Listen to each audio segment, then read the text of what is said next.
Hello all, welcome back to Yashaswini Vamshika cooking and tips channel. అందరూ ఎలా ఉన్నారండి? నేనైతే సూపర్గా ఉన్నాను, మీరు కూడా సూపర్గా ఉన్నా హార్ట్ఫుల్గా అయితే కోరుకుంటున్నాను. ప్లీజ్ స్కిప్ చేయకుండా చూడడానికి అయితే ట్రై చేయండి. ఈ టిప్స్ తోటి రెగ్యులర్గా కిచెన్లో కష్టమైన పనులు అయితే సులువుగా చేసుకొని అనవసరమైన దాన్ని రీయూజ్ చేసుకొని మన మనీని అయితే ఖచ్చితంగా సేవ్ చేసుకోవచ్చు. నెక్స్ట్ టిప్ వచ్చేసి వుడెన్ మనం ఇంట్లో యూజ్ చేస్తూనే ఉంటాయి. వుడ్ మన సోఫాలు కానివ్వండి, లేదు అంటారా బెడ్స్ కానివ్వండి, అండ్ అలానే స్టడీ టేబుల్స్ కానీ ఏవైనా కానివ్వండి.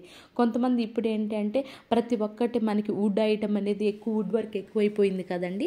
అలాంటివి ఏంటి అంటే కొన్నిసార్లు కొన్ని ఇయర్స్ వాడగా కొంచెం షైనింగ్ తగ్గినట్లు అనిపిస్తూ ఉంటుంది కదా. అండ్ అలానే దానికోసం మెయిన్ డోర్స్ కూడా ఏంటంటే మనం బయట నుంచి పర్సన్ పిలిపించి పాలిష్ అనేది పేర్చుకుంటూ ఉంటాం.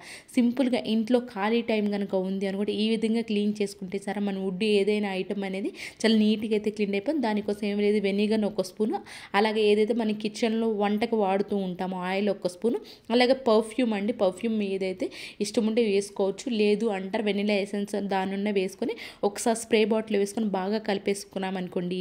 ఈ విధంగా బెడ్స్, డోర్స్, అలాగే డ్రెస్సింగ్ టేబుల్స్ ఏవైనా సరే కానివ్వండి, పాత క్లాత్ ఒకటి తీసేసుకొని ఒకసారి స్ప్రే చేసి ఆ తర్వాత కనుక క్లీన్ చేసుకున్నామే అనుకోండి, ఎంత మురికి ఉన్నా దుమ్మున్నా కానివ్వండి నీట్గా క్లీన్ అయితే మంచి షైనింగ్గా పాలిష్ కూడా ఉంటే అట్ ద సేమ్ టైం అంటే మంచి వాసన కూడా వస్తూ ఉంటుందండి.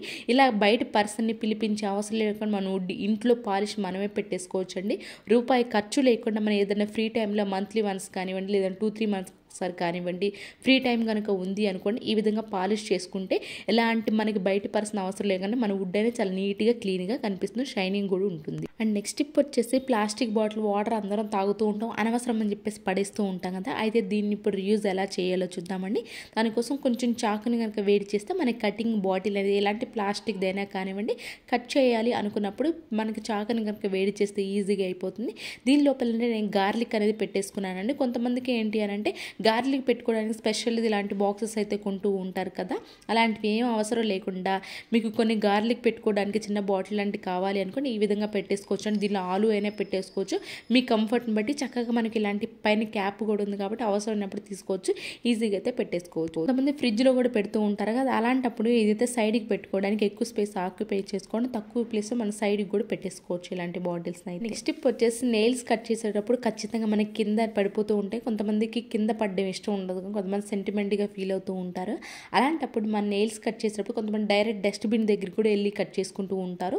లేదు మన ఇంట్లో కూర్చున్న దగ్గరే మనం ఎక్కడ కదిలే అవసరం లేకుండా నెయిల్స్ అనేవి కింద పడకుండా ఉండాలి అని అనుకుంటే మాత్రం ఈ విధంగా మనకి కవర్స్ ఏదైనా ప్లాస్టిక్ కవర్ కానీ ఏదైనా కవర్ కనుక ఉంది పెట్టేసుకున్నాం అనుకోండి, నెయిల్స్ అనేవి కింద పడకుండా అయితే ఈజీగా కట్ చేసుకోవచ్చు. అండ్ నెక్స్ట్ టిప్ వచ్చేసి వాటర్ బాటిల్కి సంబంధించి ఇంకొక సూపర్ యూస్ఫుల్ టిప్ అండి. పైన బాక్స్ క్యాప్స్ కూడా మనకి వస్తూనే ఉంటాయి, చాట్ అలాంటివి కొన్నప్పుడు లేదంటే బిర్యానీస్ కొన్నప్పుడు ఇలాంటివి వస్తూనే ఉంటాయి కదా. అయితే దీంతో ఇప్పుడు యూజ్ టిప్ ఎలా చేయాలో చూద్దామండి. అండ్ ఐ హోప్ ఈ టిప్ వచ్చి చిన్న చిన్న సింపుల్ ట్రిక్స్ మీకు నచ్చితే కనుక ప్లీజ్ ఒక లైక్ చేసి నా ఛానల్ని సపోర్ట్ చేయండి.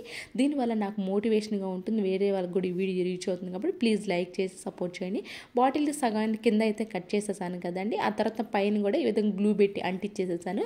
మన స్పూన్స్ పెట్టుకోవడానికి స్టాండ్స్ అనేవి కొంటూ ఉంటాం కదా, రూపాయి ఖర్చు లేకుండా ఎక్స్ట్రా స్పూన్స్ ఏవైతే ఉన్నాయో లోపల ఈ విధంగా లోపల పెట్టేసుకున్నాం మనకి అవసరమైనప్పుడు ఈజీగా కనిపిస్తాయి అండి. మనకి కొన్ని స్పూన్స్ రెగ్యులర్గా వాడేవి కాకుండా ఈ విధంగా లోపల పెట్టేసుకున్నామని కొన్నిటిని అవసరమైనప్పుడు సూపర్గా అయితే ఉపయోగపడితే రూపాయి ఖర్చు లేకుండా స్పూన్స్ స్టాండ్ కూడా ఇంట్లో ఉన్న అనవసరంగా పడేసే బాటిల్తో తయారు చేసి. అండ్ నెక్స్ట్ టిప్ వచ్చేసి పిస్తా పీల్స్ కనుక తీయాలి అనుకోండి, దీని తొక్కలు తీయాలంటే నెయిల్స్ లేని వాళ్ళకి చాలా ఇబ్బంది పడుతూ ఉంటాం కదండి. సింపుల్గా తీయాలనుకో ఒక పిస్తా తొక్క ఉంటే చాలండి, ఇంకో పిస్తా తొక్కని ఈజీగా తీసేయచ్చు. ఒక్కటి తీస్తే చాలండి, మిగిలినవన్నీ మన గోరుతో అవసరం లేకుండా ఇక్కడ జూమ్ చేసి స్లోలో పెట్టి మరీ చూపిస్తున్నాను చూడండి. ఒక పిస్తా పీల్ ఉంటే చాలని 2 పిస్తాను మనం గోరుతో తీయాల్సిన అవసరం లేదు, ఆ తొక్కతో ఈజీగా అయితే తీసేసుకోవచ్చు. ఎవరైనా సరే పిస్తా తొక్క తీయడానికి ఇబ్బంది పడుతున్నప్పుడు ఈ సింపుల్ ట్రిక్ని అయితే ట్రై చేయండి, మీకు ఈజీగా అయితే వచ్చేస్తాయి. అండ్ నెక్స్ట్ టిప్ వచ్చేసి టీ మనం తాగేసిన తర్వాత టీ పౌడర్ ఉంటుంది కదండి, టీ పౌడర్ని అనవసరం అని చెప్పేసి పడేస్తూ ఉంటాం కదా. అయితే దీంతో కూడా మన ఇంట్లో వస్తువులు నీట్గా క్లీన్ చేసుకోవచ్చు అండి. మనం ఆ టీ పౌడర్లో కొంచెం వాటర్ 2-3 times వాష్ చేసేసండి. అంటే లోపల ఏదైనా క్లీన్గా పాలు కనుక ఉన్నాయి అనుకోండి, అవి నీట్గా వాష్ అయిపోతాయండి.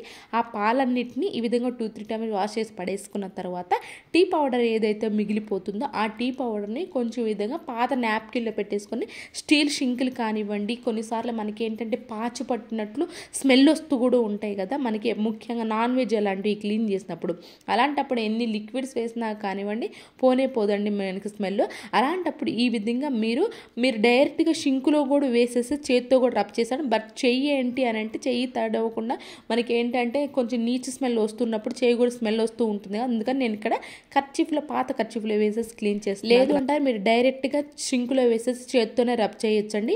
ఎలాంటి బ్యాడ్ స్మెల్ లేకుండా ఉంటుంది. పాచి అనేది వస్తూ ఉంటుంది కొన్నిసార్లు, స్టీల్ కూడా డల్ అయినట్లు అనిపిస్తూ ఉంటుంది కదా. అలాంటప్పుడు ఈ విధంగా టీ పౌడర్ వేసి క్లీన్ చేయడం వల్ల ఏంటంటే మనకి నీట్గా మంచిగా షైనింగ్ వస్తుంది. ఎట్ ద సేమ్ పాచి లేకుండా అలాంటి బ్యాడ్ స్మెల్ కూడా లేకుండా ఉంటుంది. ఎప్పుడైనా సరే టీ పౌడర్ అనవసరంగా పడేసేదే కదండి. ఎప్పుడైనా సరే మీరు షింక్ కొంచెం డల్గా అనిపిస్తున్నా, కొంచెం మంచి వాసన వస్తున్నా, మంచి షైనింగ్ కావాలి అనుకున్నా ఇలా టీ పౌడర్తో ఖచ్చితంగా క్లీన్ చేయండి. మనకి మంచి షైనింగ్ ఉంటే మంచి రిజల్ట్ కూడా ఉంటుంది. ఇవేనండి ఈరోజు టిప్స్, ట్రిక్స్. యూస్ఫుల్గా అనిపించి ఉంటే మాత్రం ఈ టిప్స్ అన్ని ఒకసారి ట్రై చేయండి. ఏది మీకు బాగా నచ్చింది అనేది కమెంట్ బాక్స్లో కమెంట్ చేయండి. లైక్ చేయండి, షేర్ చేయండి, సబ్స్క్రైబ్ చేసుకోవడం మాత్రం అసలు మర్చిపోకండి. Thank you so much for ever watching.